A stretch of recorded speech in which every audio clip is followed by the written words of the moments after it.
জানি না এখন তুমি কেমন আছো, কি করতেছো, তবে আশা করি ভালোই আছো। কোনো কিছুই মানে আগের মতন নেই, কোনো কিছুই ভালো লাগতেছে না।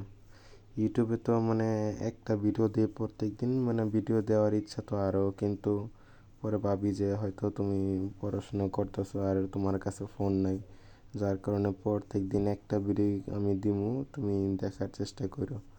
জানি না ভিডিওগুলো তুমি প্রত্যেক দিন দেখো কি না, তবে আশা করি প্রত্যেক দিনে ভিডিওগুলো দেখতেছো আর নিজের খেয়াল রেখো। এই সিজনও দেখো তোমার নাম 3 জায়গায় তোমার নাম, আর গ্যাসের সিজনও তোমার নামই ছিল 3 জায়গায়। আশা করি খুব তাড়াতাড়ি আবার আমাদের দেখা হবে। গিল্ডের লেভেলও 4 লেভেল হয়ে গেছে জানো। আর আগে তো দিনে কত গেম খেলতাম, 7 ঘন্টা 8 ঘন্টা 5 ঘন্টা, আর এখন 1 ঘন্টাও আমি গেম খেলি না, গেমে ঢুকিয়ে না খেলবো কি। কবে যে আবার দেখা হবে তোমার সাথে সেই দিনটার আশায় রইলাম। নিজের খেয়াল রেখো।